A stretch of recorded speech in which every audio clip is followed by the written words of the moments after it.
ਸਾਡੇ ਨਾਲ ਕਿਸਾਨ ਨੇਤਾ ਗੁਰਜੀਤ ਸਿੰਘ ਬਾਠ ਤੇ ਸਾਡੇ ਸਹਿਯੋਗੀ ਕੁਲਦੀਪ ਸਿੰਘ ਜੁੜ ਚੁੱਕੇ ਨੇ। ਬਹੁਤ ਬਹੁਤ ਸਵਾਗਤ ਹੈ ਗੁਰਜੀਤ ਸਿੰਘ ਜੀ ਤੇ ਕੁਲਦੀਪ ਸਿੰਘ ਤੁਹਾਡਾ ਐਨਬੀ ਨਿਊਜ਼ ਤੇ ਜੀ।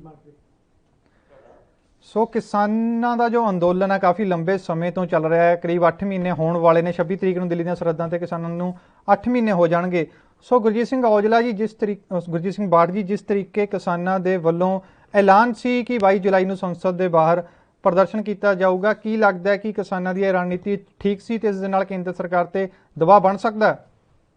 ਬਿਲਕੁਲ ਜੀ, ਕਿਸਾਨਾਂ ਦੀ ਜੋ ਇਹ ਰਣਨੀਤੀ ਹੈ ਨਾ, ਬਹੁਤ ਵਧੀਆ, ਬਿਲਕੁਲ ਠੀਕ ਹੈ। ਬੜਾ ਸ਼ਾਂਤਮਈ ਤਰੀਕੇ ਨਾਲ ਉਹ ਆਪਣਾ ਜਿਹੜਾ ਅੰਦੋਲਨ ਚਲਾ ਰਹੇ ਆ।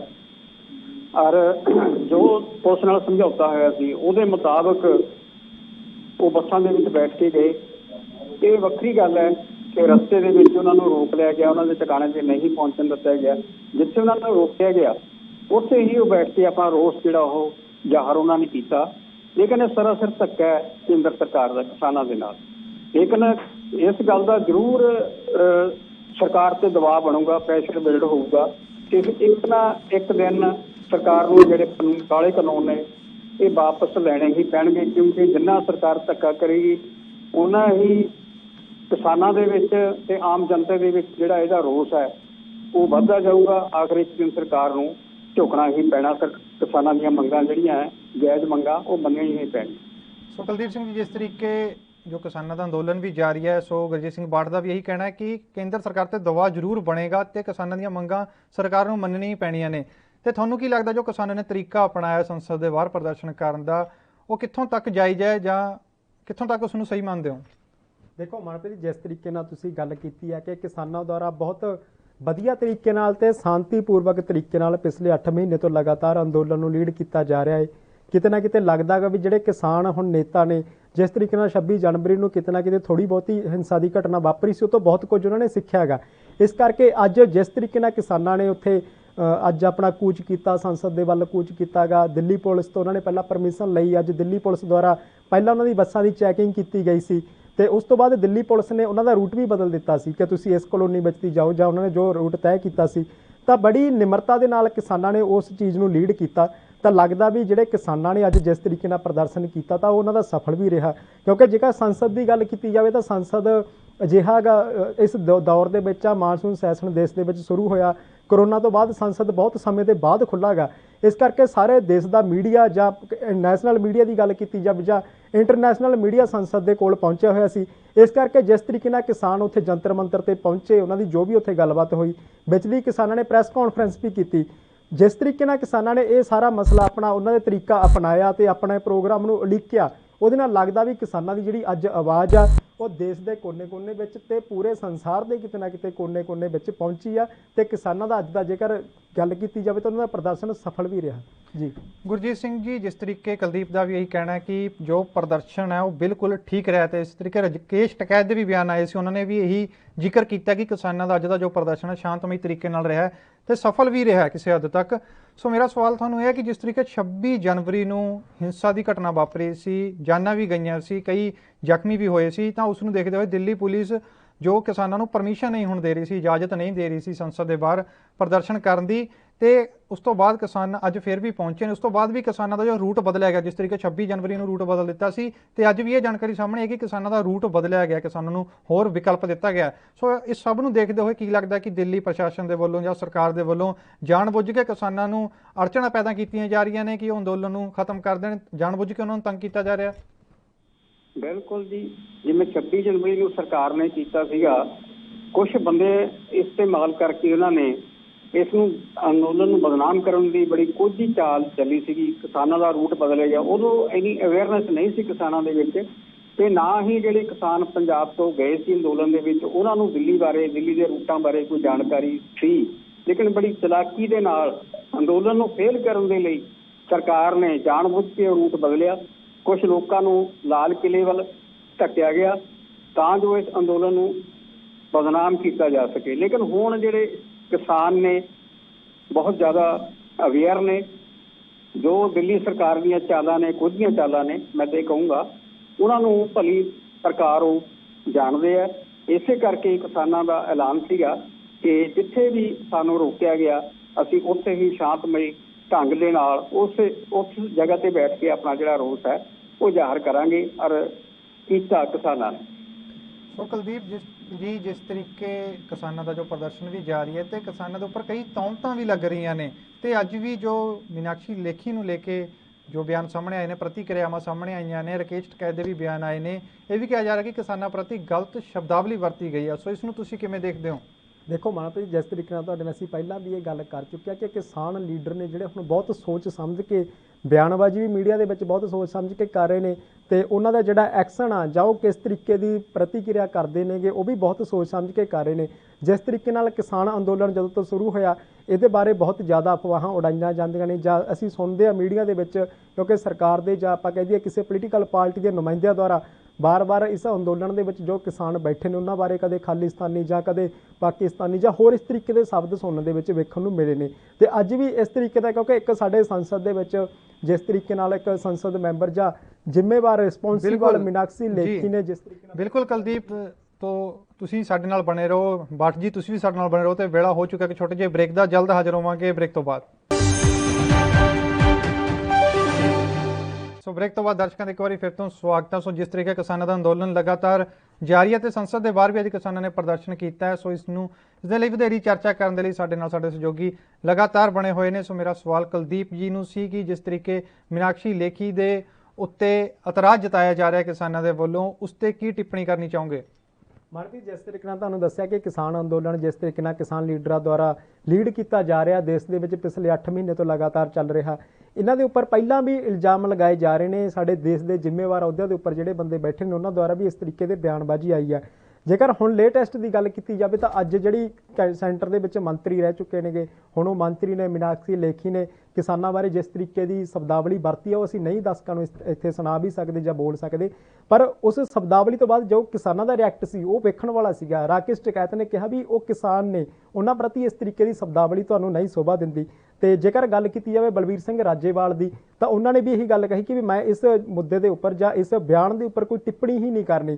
ਤਾਂ ਉਹ ਬਿਆਨਬਾਜ਼ੀ ਚਲੋ ਠੀਕ ਆ ਉਹਨਾਂ ਵੱਲੋਂ ਹੋਈ ਹੈ, ਪਰ ਉਹਦੇ ਉੱਪਰ ਜੋ ਕਿਸਾਨ ਰਿਐਕਟ ਕਰ ਰਹੇ ਨੇ ਉਹ ਇੱਕ ਸੁਲਝੇ ਹੋਏ ਆਗੂ ਜਾਂ ਜਿਸ ਤਰੀਕੇ ਨਾਲ ਆਪਾਂ ਕਹਿ ਦਈਏ ਵੀ ਹੰਡੇ ਹੋਏ ਵਿਅਕਤੀ ਜਿਸ ਤਰੀਕੇ ਨਾਲ ਰਿਐਕਟ ਕਰਦੇ ਨੇ, ਉਹਨਾਂ ਦਾ ਰਿਐਕਟ ਉਸ ਤਰੀਕੇ ਦਾ ਹੈਗਾ। ਤਾਂ ਲੱਗਦਾ ਵੀ ਜਿਸ ਤਰੀਕੇ ਨਾਲ ਪਹਿਲਾਂ ਅੰਦੋਲਨ ਕਿਤੇ ਨਾ ਕਿਤੇ ਇੱਧਰ ਉੱਧਰ ਹੋਇਆ ਸੀ ਜਾਂ ਜਿਸ ਤਰੀਕੇ ਦੀ 26 ਜਨਵਰੀ ਥੋੜ੍ਹੀ ਬਹੁਤੀ ਹਿੰਸਾ ਹੋਈ ਸੀ, ਤਾਂ ਉਸ ਤੋਂ ਕਿਸਾਨ ਆਗੂਆਂ ਨੇ ਬਹੁਤ ਕੁਝ ਸਿੱਖ ਲਿਆ ਤੇ ਉਹ ਹੁਣ ਇੱਕ ਕਦਮ ਜਿਹੜਾ ਫੂਕ ਕੇ ਜਾਂ ਕਹਿ ਦਈਏ ਸੋਚ ਸਮਝ ਕੇ ਪੱਟ ਰਹੇ ਨੇ ਜੀ। ਸੋ ਭੱਟ ਜੀ, ਜਿਸ ਤਰੀਕੇ ਕਹਿਣਾ ਕਿ ਜੋ ਕਿਸਾਨ ਨੇ ਹੁਣ ਸੋਚ ਸਮਝ ਕੇ ਜੋ ਸ਼ਬਦ ਵਰਤ ਰਹੇ ਨੇ, ਸਟੈਪ ਵਰਤ ਰਹੇ ਨੇ, ਸੋਚ ਸਮਝ ਕੇ ਉਹਨਾਂ ਦੇ ਵੱਲੋਂ ਜੋ ਹੈ ਅਗਲੇ ਕਦਮ, ਅਗਲੀਆਂ ਰਣਨੀਤੀਆਂ ਬਣਾਈਆਂ ਜਾ ਰਹੀਆਂ ਨੇ। ਸੋ ਜਿਸ ਤਰੀਕੇ ਬਾਕੀ ਜੋ ਵਿਰੋਧੀਆਂ ਧਿਰ ਨੇ ਉਹਨਾਂ ਨੂੰ ਵੀ ਮੰਗ ਪੱਤਰ ਦਿੱਤੇ ਗਏ ਸੀ, ਉਹ ਵੀ ਕਿਸਾਨਾਂ ਦਾ ਹੁਣ ਸਮਰਥਨ ਕਰ ਰਹੀਆਂ ਨੇ। ਜੇ ਗੱਲ ਕਰੀਏ ਕਾਂਗਰਸ ਦੀ, ਆਮ ਆਦਮੀ ਪਾਰਟੀ ਦੀ, ਸ਼੍ਰੋਮਣੀ ਅਕਾਲੀ ਦਲ ਦੀ, ਉਹਨਾਂ ਦੇ ਵੱਲੋਂ ਵੀ ਪੋਸਟਰ ਫੜ ਕੇ ਸੰਸਦ ਦੇ ਬਾਹਰ ਪ੍ਰਦਰਸ਼ਨ ਕੀਤਾ ਗਿਆ ਕਿ ਖੇਤੀ ਕਾਨੂੰਨਾਂ ਨੂੰ ਰੱਦ ਕਰੋ। ਕੀ ਲੱਗਦਾ ਕਿ ਉਹ ਜੋ ਸੰਸਦ ਦੇ ਵਿੱਚ ਜਾ ਕੇ ਕਿਸਾਨਾਂ ਦੀ ਗੱਲ ਰੱਖਣਗੇ ਜਾਂ ਕਿਸਾਨ ਉਹਨਾਂ ਦੀ ਜੋ ਇਹ ਪ੍ਰਦਰਸ਼ਨ ਆ ਉਹਨਾਂ ਤੋਂ ਖੁਸ਼ ਨੇ, ਕਿਸਾਨ ਸੰਤੁਸ਼ਟ ਨੇ ਕਿ ਪਾਰਟੀਆਂ ਉਹਨਾਂ ਦਾ ਸਾਥ ਦੇ ਰਹੀਆਂ ਨੇ? ਇਸ ਨੂੰ ਕਿਸ ਤਰੀਕੇ ਦੇਖਦੇ ਹੋ? ਬਿਲਕੁਲ ਜੀ, ਜਿੰਨੇ ਵੀ ਬੀਜੇਪੀ ਦੇ ਜਿਹੜੇ ਐਮਪੀ ਆ ਉਹਨਾਂ ਨੂੰ ਛੱਡ ਕੇ ਬਾਕੀ ਸਾਰੇ ਐਮਪੀ ਸਾਹਿਬਾਨ ਨੂੰ ਤੇ ਕਿਸਾਨ ਯੂਨੀਅਨ ਦੇ ਨੁਮਾਇੰਦਿਆਂ ਵੱਲੋਂ ਜਿਹੜੇ ਮੰਗ ਪੱਤਰ ਦਿੱਤੇ ਗਏ ਸੀਗੇ ਉਹਦੇ ਵਿੱਚ ਇਹੀ ਕਿਹਾ ਗਿਆ ਸੀਗਾ ਕਿ ਤੁਸੀਂ ਸੰਸਦ ਦੇ ਵਿੱਚ ਜਿੱਥੇ ਕਾਨੂੰਨ ਘੜੇ ਜਾਂਦੇ ਆ ਉੱਥੇ ਜਾ ਕੇ ਕਿਸਾਨਾਂ ਦੀ ਪੂਰੀ ਬੁਲੰਦ ਆਵਾਜ਼ ਜਿਹੜੀ ਹੈ ਉਹ ਉਠਾਈ ਜਾਵੇ, ਤਾਂ ਜੋ ਸਰਕਾਰ ਤੇ ਇੰਨਾ ਪ੍ਰੈਸ਼ਰ ਪਾਇਆ ਜਾ ਸਕੇ ਕਿ ਇਹ ਜਿਹੜੇ ਕਾਨੂੰਨ ਨੇ ਇਹ ਰੱਦ ਕੀਤੇ ਜਾਣ। ਅੱਗੇ ਤੋਂ ਇੱਦਾਂ ਦਾ ਕੋਈ ਗਲਤ ਜਿਹੜਾ ਕਾਨੂੰਨ ਆ ਜਿਹਨੂੰ ਕਿਸਾਨੀ ਨਹੀਂ ਚਾਹੁੰਦੀ ਉਹ ਨਾ ਬਣਾਇਆ ਜਾਵੇ। ਇਹਦੇ ਵਿੱਚ ਮੈਂ ਸਮਝਦਾ ਵੀ ਬਹੁਤ ਵੱਡਾ ਜਿਹੜਾ ਯੋਗਦਾਨ ਹੋਵੇਗਾ ਸਾਡੇ ਐਮਪੀ ਸਾਹਿਬਾਨ ਦਾ। ਅਗਰ ਉਹ ਲਗਾਤਾਰ ਇਹ ਕੋਸ਼ਿਸ਼ਾਂ ਕਰਨਗੇ, ਪੂਰਾ ਪ੍ਰੈਸ਼ਰ ਬਿਲਡ ਕਰਨਗੇ ਸਰਕਾਰ ਤੇ, ਤਾਂ ਜ਼ਰੂਰ ਸਰਕਾਰ ਨੂੰ ਝੁਕਣਾ ਪਏਗਾ। ਕਿਸਾਨਾਂ ਦੀਆਂ ਜੋ ਜਾਇਜ਼ ਮੰਗਾਂ ਨੇ ਉਹ ਮੰਨਣੀਆਂ ਪੈਣਗੀਆਂ। ਬਿਲਕੁਲ ਸਹੀ ਹੈ। ਕੀ ਲੱਗਦਾ ਕਿ ਕਿਸਾਨਾਂ ਦੇ ਵਿੱਚ ਸੰਤੁਸ਼ਟੀ ਹੈ? ਇੱਕ ਉਹ ਪਾਰਟੀਆਂ ਨੂੰ ਲੈ ਕੇ ਕਿਸਾਨਾਂ ਦੇ ਵਿੱਚ ਪੋਜ਼ਿਟਿਵਿਟੀ ਆਈ ਹੈ ਕਿ ਜੋ ਪਾਰਟੀਆਂ ਨੇ, 3 ਪਾਰਟੀਆਂ ਨੇ, ਉਹ ਕਿਸਾਨਾਂ ਦਾ ਸਾਥ ਦੇ ਰਹੀਆਂ ਨੇ ਕਿ ਇਹ ਜੋ ਉਹਨਾਂ ਦੇ ਵੱਲੋਂ ਨੀਤੀ ਵਰਤੀ ਗਈ ਹੈ ਉਹ ਨੀਤੀ ਦੇ ਨਾਲ ਉਹਨਾਂ ਦੀ ਜੋ ਇਮੇਜ ਹੈ, ਉਹਨਾਂ ਦਾ ਕੱਦ ਕਿਸਾਨਾਂ ਦੇ ਵਿੱਚ ਉੱਚਾ ਹੋ ਸਕਦਾ ਹੈ ਜੋ ਉਹਨਾਂ ਨੇ ਪ੍ਰਦਰਸ਼ਨ ਕੀਤਾ? ਬਿਲਕੁਲ ਠੀਕ ਹੈ ਜੀ। ਅਜੇ ਕੁਝ ਥੋੜਾ ਬਹੁਤਾ ਮਤਭੇਦ ਹੋ ਸਕਦਾ, ਕਿਤੇ ਇਦਾਂ ਤਾਂ ਨਹੀਂ ਕਹਿ ਸਕਦੇ ਕਿਉਂਕਿ ਵੋਟਾਂ ਵੀ ਨੇੜੇ ਆ ਗਈਆਂ, ਉਹਨਾਂ ਨੂੰ ਦੇਖ ਕੇ ਪਾਰਟੀਆਂ ਦੇ ਵੱਲੋਂ ਇਸ ਤਰ੍ਹਾਂ ਦਾ ਪ੍ਰਦਰਸ਼ਨ ਕੀਤਾ ਜਾ ਰਿਹਾ? ਇਹ ਵੀ ਗੱਲ ਤੁਹਾਡੀ ਜਾਇਜ਼ ਹੈ, ਇਹ ਵੀ ਹੋ ਸਕਦਾ ਹੈ, ਲੇਕਿਨ ਅਜੇ ਤੱਕ ਜੋ ਉਹਨਾਂ ਨੇ ਰੋਲ ਨਿਭਾਇਆ 1-2 ਦਿਨਾਂ ਦੇ ਵਿੱਚ ਸੰਸਦ ਨਹੀਂ ਚੱਲਣ ਦਿੱਤੀ, ਉਹ ਉਹਨਾਂ ਦਾ ਸ਼ਲਾਘਾਯੋਗ ਹੈ। ਅਸੀਂ ਇਹਨਾਂ ਦੀ ਪ੍ਰਸ਼ੰਸਾ ਕਰਦੇ ਹਾਂ। ਸੋ ਕੁਲਦੀਪ ਜੀ, ਜਿਸ ਤਰੀਕੇ ਹੁਣ ਪਾਰਟੀਆਂ ਨੇ ਖੁੱਲ੍ਹ ਕੇ ਵਿਰੋਧ ਕੀਤਾ ਕੇਂਦਰ ਸਰਕਾਰ ਦਾ, ਪੋਸਟਰ ਫੜ ਕੇ ਵਿਰੋਧ ਕੀਤਾ, ਹਾਲਾਂਕਿ ਅੰਦੋਲਨ ਨੂੰ ਚੱਲਦਿਆਂ ਦਿੱਲੀ ਦੇ ਬਾਰਡਰਾਂ ਤੇ ਤਾਂ 8 ਮਹੀਨੇ ਹੋਣ ਵਾਲੇ ਨੇ, ਪਰ ਜੇ ਗੱਲ ਕਰੀਏ ਪੰਜਾਬ ਦੀ ਤਾਂ ਪੰਜਾਬ ਦੇ ਵਿੱਚ ਤਾਂ 10-12 ਮਹੀਨੇ ਤੋਂ ਹੀ ਖੇਤੀ ਕਾਨੂੰਨਾਂ ਦਾ ਵਿਰੋਧ ਹੋ ਰਿਹਾ। ਕੀ ਲੱਗਦਾ ਕਿ ਪਾਰਟੀਆਂ ਜੋ ਸਮਰਥਨ ਕਰ ਰਹੀਆਂ ਨੇ ਕਿਤੇ ਹੁਣ ਵਿਧਾਨ ਸਭਾ ਚੋਣਾਂ ਨੂੰ ਲੈ ਕੇ ਤਾਂ ਨਹੀਂ ਕਰ ਰਹੀਆਂ, ਜਾਂ ਵਾਕਈ ਕਿਸਾਨਾਂ ਦੇ ਪ੍ਰਤੀ ਉਹਨਾਂ ਦੇ ਦਿਲ ਦੇ ਵਿੱਚ ਹਮਾਇਤ ਹੈ ਤਾਂ ਉਹ ਸੰਸਦ ਦੇ ਬਾਹਰ ਪ੍ਰਦਰਸ਼ਨ ਕਰ ਰਹੇ ਨੇ? ਦੇਖੋ ਮਨਪ੍ਰੀਤ, ਇਹਦੇ ਵਿੱਚ ਕੋਈ ਸ਼ੱਕ ਨਹੀਂ ਹੈ, ਕੋਈ ਪੋਲੀਟੀਕਲ ਪਾਰਟੀ ਹੋਵੇ, ਕੋਈ ਪੋਲੀਟੀਕਲ ਬੰਦਾ ਹੋਵੇ, ਉਹ ਹਮੇਸ਼ਾ ਆਪਣੀ ਅਗਲੀ ਰਣਨੀਤੀ ਨੂੰ ਦੇਖ ਕੇ, ਅਗਲੀਆਂ ਚੋਣਾਂ ਨੂੰ ਵੇਖ ਕੇ ਕੋਈ ਨਾ ਕੋਈ ਸਟੈਪ ਚੱਕਦਾ। ਜੇਕਰ ਗੱਲ ਕੀਤੀ ਜਾਵੇ ਅੱਜ ਦੀ ਸੰਸਦ ਦੀ, ਤਾਂ ਅੱਜ ਸੰਸਦ ਦੇ ਵਿੱਚ ਜਿਸ ਤਰੀਕੇ ਨਾਲ ਪਿਛਲੇ 2 ਦਿਨਾਂ ਤੋਂ ਲੈ ਕੇ ਅੱਜ ਤੀਜੇ ਦਿਨ ਮਾਨਸੂਨ ਸੈਸ਼ਨ ਦੇ ਵਿੱਚ ਸੰਸਦ ਦੇ ਵਿੱਚ ਕਿਸਾਨਾਂ ਦੀ ਗੱਲ, ਪੰਜਾਬ ਦੇ ਜੇਕਰ ਖਾਸ ਕਰਕੇ ਸੰਸਦਾਂ ਦੀ ਗੱਲ ਕੀਤੀ ਜਾਵੇ, ਚਾਹੇ ਉਹ ਆਮ ਆਦਮੀ ਪਾਰਟੀ ਹੋਵੇ, ਅਕਾਲੀ ਦਲ ਹੋਵੇ, ਕਾਂਗਰਸ ਪਾਰਟੀ ਹੋਵੇ, ਉਹਨਾਂ ਨੇ ਧੜੱਲੇਦਾਰ ਤਰੀਕੇ ਨਾਲ ਉੱਥੇ ਰੱਖੀ। ਜੇਕਰ ਗੱਲ ਤੁਸੀਂ ਕੀਤੀ ਜਾਵੇ ਪੋਲੀਟੀਕਲ ਤੌਰ ਤੇ ਫਾਇਦਾ ਲੈਣ ਦੀ, ਤਾਂ ਬੇਸ਼ੱਕ ਉਹ ਪੋਲੀਟੀਕਲ ਤੌਰ ਤੇ ਫਾਇਦਾ ਲੈਣਾ ਚਾਹੁੰਦੀ ਹੈ, ਪਰ ਇਹਦੇ ਨਾਲ ਕਿਸਾਨਾਂ ਦਾ ਵੀ ਕਿਤੇ ਨਾ ਕਿਤੇ ਫਾਇਦਾ ਹੋ ਰਿਹਾ। ਜਿਸ ਤਰੀਕੇ ਨਾਲ ਕਿਸਾਨਾਂ ਨੇ ਸਟੈਪ ਚੱਕਿਆ ਸੀ ਕਿ ਅਸੀਂ ਵਿਰੋਧੀ ਧਿਰ ਦੀਆਂ ਜਿੰਨੀਆਂ ਵੀ ਪਾਰਟੀਆਂ ਨੇ ਉਹਨਾਂ ਨੂੰ ਆਪਣੇ ਮੰਗ ਪੱਤਰ ਦੇਵਾਂਗੇ ਕਿ ਉਹ ਸਾਡੀ ਆਵਾਜ਼ ਉੱਥੇ ਬੁਲੰਦ ਕਰਨ, ਕਿਤੇ ਨਾ ਕਿਤੇ ਲੱਗਦਾ ਵੀ ਕਿਸਾਨ ਉਹਦੇ ਵਿੱਚ ਸਫਲ ਹੋਏ ਨੇ।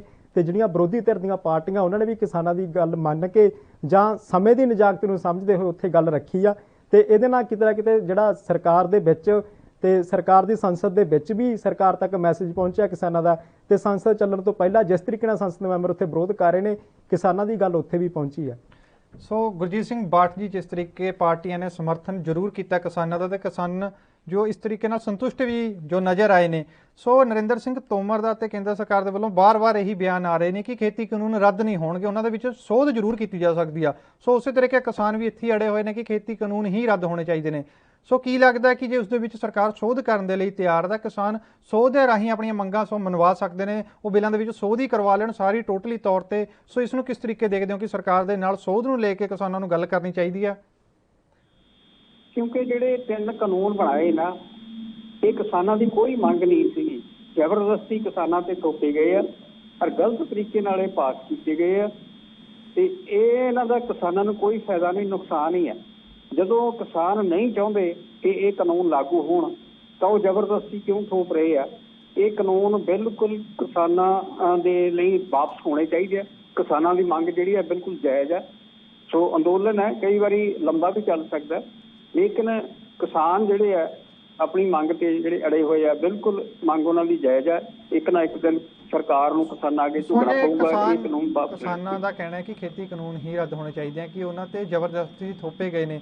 ਸੋ ਜੋ ਕਾਨੂੰਨਾਂ ਦੇ ਵਿੱਚ ਮੁਸ਼ਕਿਲਾਂ ਨੇ, ਅੜਚਣਾਂ ਨੇ ਕਹਿ ਸਕਦੇ ਹਾਂ ਆਪਾਂ, ਜੀ ਕਿਸਾਨਾਂ ਦੇ ਪ੍ਰਤੀ ਸਹੀ ਨਹੀਂ ਹੈਗੀਆਂ ਉਹ ਕਾਨੂੰਨਾਂ ਦੇ ਵਿੱਚ ਰਣਨੀਤੀਆਂ, ਤਾਂ ਕਿਸਾਨ ਸੋਧ ਦੇ ਵਿੱਚ ਉਸ ਨੂੰ ਠੀਕ ਵੀ ਕਰਾ ਸਕਦੇ ਨੇ। ਸੋ ਇਹ ਗੱਲ ਕਿੱਥੋਂ ਤੱਕ ਜਾਇਜ਼ ਹੈ ਕਿ ਕਿਸਾਨ ਗੱਲ ਕਰਕੇ ਸੋਧ ਹੀ ਕਰਵਾ ਲੈਣ ਸਾਰੀ ਬਿੱਲਾਂ ਦੇ ਵਿੱਚ, ਜੋ ਉਹਨਾਂ ਨੂੰ ਅੜਚਣਾਂ ਲੱਗਦੀਆਂ ਨੇ ਉਹ ਕਟਵਾ ਸਕਦੇ ਨੇ।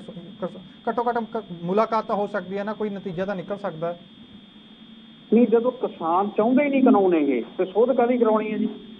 ਜਦੋਂ ਟੋਟਲੀ ਕਿਸਾਨਾਂ ਦੇ ਖਿਲਾਫ ਨਹੀਂ ਕਾਨੂੰਨ ਇਹ। ਕਿਸਾਨ ਵਾਰ-ਵਾਰ ਕਹਿ ਚੁੱਕੇ ਨੇ ਕਿ ਸਾਨੂੰ ਇਹਨਾਂ ਦੀ ਲੋੜ ਨਹੀਂ ਹੈ, ਸਾਡੇ ਤੇ ਜ਼ਬਰਦਸਤੀ ਥੋਪੇ ਜਾ ਰਹੇ ਆ। ਇਹਦੇ ਨਾਲ ਜਿਹੜੀਆਂ ਸਾਡੀਆਂ ਜ਼ਮੀਨਾਂ ਨੇ ਖੁੱਲ ਜਾਣਗੀਆਂ, ਮੰਡੀਆਂ ਬੰਦ ਹੋ ਜਾਣਗੀਆਂ, ਸਰਕਾਰੀ ਮੰਡੀਆਂ ਬੰਦ ਹੋ ਜਾਣਗੀਆਂ, ਪ੍ਰਾਈਵੇਟ ਮੰਡੀਆਂ ਵਾਲੇ ਲੁੱਟ ਖਸੁੱਟ ਕਰਨਗੇ। 2-3 ਸਾਲ ਠੀਕ ਹੈ, ਕਿਸਾਨਾਂ ਨੂੰ ਥੋੜੇ ਬਹੁਤੇ ਪੈਸੇ ਵੱਧ ਮਿਲਣਗੇ, ਲੇਕਿਨ ਬਾਅਦ ਦੇ ਵਿੱਚ ਕਿਸਾਨਾਂ ਦੀ ਜਿਹੜੀ ਪੂਰੀ ਲੁੱਟ ਖਸੁੱਟ ਹੋਵੇਗੀ। ਸੋ ਇਸ ਕਰਕੇ ਜਦੋਂ ਚਾਹੁੰਦੇ ਹੀ ਨਹੀਂ ਹੈਗੇ ਤਾਂ ਜ਼ਬਰਦਸਤੀ ਕਿਉਂ ਥੋਪੇ ਜਾ ਰਹੇ? ਬਿਲਕੁਲ, ਇਹ ਵੀ ਤੁਹਾਡੀ ਗੱਲ ਕਿਸੇ ਹੱਦ ਤੱਕ ਜਾਇਜ਼ ਹੈ ਕਿ ਕਿਸਾਨਾਂ ਨੂੰ ਪਹਿਲਾਂ 2 ਸਾਲ ਲਾਭ ਮਿਲ ਸਕਦਾ, ਉਸ ਤੋਂ ਬਾਅਦ ਕੀ ਪਤਾ ਕਿਸਾਨਾਂ ਨੂੰ ਨੁਕਸਾਨ ਹੀ ਹੋ ਜਾਵੇ। ਸੋ ਜੇਕਰ ਗੱਲ ਕਰੀਏ ਖੇਤੀ ਕਾਨੂੰਨਾਂ ਦੀ ਹੀ, ਤਾਂ ਇਹ ਵੀ ਕਹਿਣਾ ਕੇਂਦਰ ਸਰਕਾਰ ਦਾ, ਉਹਨਾਂ ਦੇ ਮੰਤਰੀਆਂ ਦੇ ਇਹ ਵੀ ਬਿਆਨ ਆ ਰਹੇ ਨੇ ਕਿ ਦੂਜਾ ਕਿਸਾਨਾਂ ਦੇ ਕੋਲ ਕੀ ਵਿਕਲਪ ਹੈ, ਕਿ ਕਿਸਾਨਾਂ ਦੇ ਕੋਲ ਸੈਕਿੰਡ ਆਪਸ਼ਨ ਹੀ ਨਹੀਂ ਹੈ। ਸੋ ਸੈਕਿੰਡ ਆਪਸ਼ਨ ਹੈ, ਜੇਕਰ ਖੇਤੀ ਕਾਨੂੰਨ ਰੱਦ ਹੋ ਜਾਂਦੇ ਨੇ ਤਾਂ ਕਿਸਾਨਾਂ ਕੋਲ ਦੂਜਾ ਵਿਕਲਪ ਕੀ ਰਹੇਗਾ? ਫਿਰ ਦੂਜਾ ਵਿਕਲਪ ਤਾਂ ਇਹੀ ਹੈ ਵੀ ਜਿਵੇਂ ਪਹਿਲਾਂ ਮੰਡੀਆਂ ਚੱਲਦੀਆਂ ਨੇ, ਸਰਕਾਰੀ ਮੰਡੀਆਂ, ਉੱਦਾਂ ਉਹ ਚੱਲਦੀਆਂ ਰਹਿਣ। ਸੋ ਕਿਸਾਨਾਂ ਦਾ ਅੰਦੋਲਨ ਤਾਂ ਕਾਫੀ ਚੱਲ ਰਿਹਾ, 600 ਦੇ ਕਰੀਬ ਕਿਸਾਨਾਂ ਦੀਆਂ ਮੌਤਾਂ ਵੀ ਹੋ ਚੁੱਕੀਆਂ ਨੇ। ਸੋ ਜੇ ਗੱਲ ਕਰੀਏ ਕਿਸਾਨਾਂ ਦੀ ਭਲਾਈ ਦੀ, ਤਾਂ ਆਪਾਂ ਮੰਨ ਲੈਂਦੇ ਹਾਂ ਕਿ ਜੀ ਖੇਤੀ ਕਾਨੂੰਨ ਹੀ ਰੱਦ ਹੋ ਗਏ, ਪਹਿਲਾਂ ਦੀ ਤਰ੍ਹਾਂ ਹੀ ਸਿਸਟਮ ਚੱਲ ਰਿਹਾ, ਪਰ ਕਿਸਾਨਾਂ ਦੀ ਗੱਲ ਤਾਂ ਭਲਾਈ ਦੀ ਆ, ਤਾਂ ਉਸ ਦੇ ਵਿੱਚ ਕੀ ਕਿਸਾਨਾਂ ਦੀ ਭਲਾਈ ਹੋਵੇਗੀ? ਜੋ ਖੁਦਕੁਸ਼ੀਆਂ ਕਿਸਾਨ ਕਰਦੇ ਨੇ ਕਰਜ਼ੇ ਤੋਂ, ਕਹਿ ਲਓ ਕਰਜ਼ੇ ਦੀ ਮਾਰ, ਜਾਂ ਹੋਰ ਕਈ ਕਿਸਾਨਾਂ ਤੇ ਮਾਰਾਂ ਪੈਂਦੀਆਂ ਨੇ, ਕਿਸਾਨ ਫਿਰ ਵੀ ਖੁਸ਼ ਨਹੀਂ ਹੈ। ਪਹਿਲਾਂ ਵੀ ਖੇਤੀ ਕਾਨੂੰਨ ਆਉਣ ਤੋਂ ਪਹਿਲਾਂ ਵੀ ਕਹਿ ਸਕਦੇ ਆਪਾਂ ਕਿਸਾਨ ਖੁਸ਼ ਨਹੀਂ ਸੀ। ਸੋ ਕਿਸਾਨਾਂ ਦੀ ਖੁਸ਼ਹਾਲੀ ਲਈ ਕੀ ਕਦਮ ਚੁੱਕਣੇ ਚਾਹੀਦੇ ਨੇ? ਕੀ ਕਦਮ ਚੁੱਕਣ ਸਰਕਾਰ ਕਿ ਕਿਸਾਨ ਖੁਦਕੁਸ਼ੀਆਂ ਨਾ ਕਰਨ? ਖੇਤੀ ਕਾਨੂੰਨ ਰੱਦ ਹੋ ਜਾਣ, ਕਿਸਾਨ ਫਿਰ ਵੀ ਮੈਨੂੰ ਲੱਗਦਾ ਕਿ ਨਹੀਂ ਖੁਸ਼ ਹੋਊਗਾ, ਤਾਂ ਕਿਸਾਨਾਂ ਦੀ ਖੁਸ਼ੀ ਦੇ ਲਈ ਕੀ ਕਦਮ ਚੁੱਕੇ ਸਰਕਾਰ? ਇਹ ਤਾਂ ਏਦਾਂ ਨਾ ਜੀ, ਦੇਖੋ ਸਰਕਾਰ ਨੂੰ ਚਾਹੀਦਾ ਹੈ ਕਿ ਜਿਹੜੇ ਕਿਸਾਨ ਆਗੂ ਨੇ ਉਹਨਾਂ ਨਾਲ ਬੈਠ ਕੇ ਕੋਈ ਵੀ ਕਾਨੂੰਨ ਪਾਸ ਕਰਨ ਤੋਂ ਪਹਿਲਾਂ ਉਹਨਾਂ ਨਾਲ ਪੂਰਾ ਵਿਚਾਰ ਵਟਾਂਦਰਾ ਹੋਵੇ, ਪਾਲਿਸੀਆਂ ਜਿਹੜੀਆਂ ਬਿਲਕੁਲ ਸਹੀ ਬਣਾਈਆਂ ਜਾਣ ਕਿਸਾਨਾਂ ਦੇ ਹੱਕ ਦੇ ਵਿੱਚ ਜਾਂ ਕਿਸਾਨੀ ਦੇ ਹੱਕ ਦੇ ਵਿੱਚ, ਜਿਹਦੇ ਨਾਲ ਕਿਸਾਨਾਂ ਨੂੰ ਫਾਇਦਾ ਹੋਵੇ, ਉਹਨਾਂ ਨੂੰ ਜਿਣਸ ਦਾ ਪੂਰਾ ਮੁੱਲ ਮਿਲੇ ਤੇ ਜਿਹੜੀ ਇਹ ਖਰਚੇ ਆ ਉਹ ਕਿਸੇ ਨਾ ਕਿਸੇ ਤਰੀਕੇ ਨਾਲ ਘਟਾਏ ਜਾ ਸਕਣ। ਤੇ ਜਿਵੇਂ ਮਸ਼ੀਨਰੀ ਹੈ, ਖਾਦਾਂ ਨੇ, ਦਵਾਈਆਂ ਨੇ, ਹਰ ਰੋਜ਼ ਇਹਨਾਂ ਦਾ ਰੇਟ ਵੱਧਦਾ। ਡੀਜ਼ਲ ਦਾ ਰੇਟ ਦੇਖ ਲਓ ਤੁਸੀਂ ਕਿੱਥੇ ਚਲੇ ਗਿਆ। ਹਾਂਜੀ, ਹੁਣ ਕਿਸਾਨ ਜਿਹੜੀ ਹੈ ਜਨਰੇਟਰ ਲਾਉਣ ਤੋਂ ਵੀ ਥੋੜਾ ਤੋਬਾ ਕਰ ਰਹੇ ਨੇ। ਤੇ ਇਸ ਤਰ੍ਹਾਂ ਜਿਹੜੇ ਖਰਚੇ ਨੇ ਨਾ, ਇਹਨਾਂ ਦੇ ਉੱਤੇ ਪੂਰੀ ਬਹਿਸ ਹੋਣੀ ਚਾਹੀਦੀ ਹੈ ਵੀ ਖਰਚੇ ਕਿਵੇਂ ਘਟ ਸਕਦੇ ਆ। ਬਿਜਲੀ ਹੈ ਜਾਂ ਜਿਹੜਾ ਸਾਡੇ ਕੋਲ ਵਾਧੂ ਪਾਣੀਆਂ ਨੂੰ ਕਿਵੇਂ ਵਰਤਿਆ ਜਾ ਸਕਦਾ। ਸੋ ਇਹ ਖਰਚੇ ਘਟਾ ਕੇ ਜਿਹੜੀ ਪੈਦਾਵਾਰ ਹੈ ਉਹਦਾ ਉੱਥੇ ਖੜੀ ਹੈ, ਉਹਦਾ ਕੁਆਂਟਲ ਉਹਨਾਂ ਹੀ ਨਿਕਲਣਾ ਹੈ ਖੇਤੀ ਦੇ ਵਿੱਚ, ਘੱਟ ਹੀ ਨਿਕਲ ਰਿਹਾ ਜੀ ਪ੍ਰਦੂਸ਼ਣ ਦੀ ਮਾਰ। ਹਾਂਜੀ ਹਾਂਜੀ ਹਾਂਜੀ, ਇਹੀ ਗੱਲ ਆ ਵੀ ਇਹ ਤਾਂ ਜੇ ਪਾਲਿਸੀਆਂ ਕਿਸਾਨਾਂ ਦੇ ਹੱਕ ਵਿੱਚ ਬਣਨ, ਕਿਸਾਨੀ ਦੇ ਹੱਕ ਵਿੱਚ ਬਣਨ, ਕਿਸਾਨਾਂ ਦਾ ਜ਼ਰੂਰ ਭਲਾ ਹੋਊਗਾ। ਜੇ ਹੁਣ ਚੋਰੀ ਛੁਪੇ ਏਦਾਂ ਕਾਨੂੰਨ ਧੱਕੇ ਨਾਲ ਥੋਪਣੇ ਆ ਕਿਸਾਨਾਂ ਤੇ, ਫਿਰ ਤਾਂ ਕਿਸਾਨਾਂ ਨੇ ਮਰਨਾ ਹੀ ਮਰਨਾ। ਬਿਲਕੁਲ, ਕਾਰਪੋਰੇਟ ਘਰਾਣਿਆਂ ਨੂੰ ਫਾਇਦਾ ਦੇਣ ਦੀ ਬਜਾਏ ਸਰਕਾਰ ਨੂੰ ਕਈ ਪਾਲਿਸੀਆਂ ਇਹੋ ਜਿਹੀਆਂ ਬਣਾਉਣੀਆਂ ਚਾਹੀਦੀਆਂ ਨੇ ਜੋ ਕਿਸਾਨਾਂ ਨੂੰ ਲਾਭ ਦੇਣ। ਪਰ ਮੈਨੂੰ ਲੱਗਦਾ ਹੈ ਕਿ ਇਸ ਰਣਨੀਤੀਆਂ ਬਣਾਉਣ ਦੇ ਲਈ ਸਰਕਾਰ ਨੂੰ ਬਹੁਤ ਜ਼ਿਆਦਾ ਲੰਬਾ ਸਮਾਂ ਲੱਗ ਜਾਏਗਾ ਕਿਸਾਨਾਂ ਨੂੰ ਖੁਸ਼ ਕਰਨ ਦੇ ਲਈ। ਪਰ ਹਾਲੇ ਮਸਲਾ ਖੇਤੀ ਕਾਨੂੰਨਾਂ ਦਾ ਦੇਖਣਾ ਹੋਵੇਗਾ ਕਿ ਕਦੋਂ ਖੇਤੀ ਕਾਨੂੰਨ ਰੱਦ ਹੁੰਦੇ ਨੇ। ਸੋ ਵਧੇਰੀ ਚਰਚਾ ਦੇ ਲਈ ਗੁਰਜੀਤ ਸਿੰਘ ਬਾਠ ਜੀ ਤੇ ਕੁਲਦੀਪ ਜੀ, ਤੁਹਾਡਾ ਬਹੁਤ ਬਹੁਤ ਧੰਨਵਾਦ ਆਪਣਾ ਕੀਮਤੀ ਸਮਾਂ ਸਾਨੂੰ ਦੇਣ ਦੇ ਲਈ। ਸੋ ਵੇਲਾ ਹੋ ਚੁੱਕਿਆ ਹੁਣ ਤੁਹਾਡੇ ਤੋਂ ਇਜਾਜ਼ਤ ਲੈਣ ਦਾ। ਤੁਸੀਂ ਬਣੇ ਰਹਿਣ ਵੀ ਨਿਊਜ਼ ਦੇ ਨਾਲ। ਮੈਨੂੰ ਦਿਓ ਇਜਾਜ਼ਤ, ਧੰਨਵਾਦ।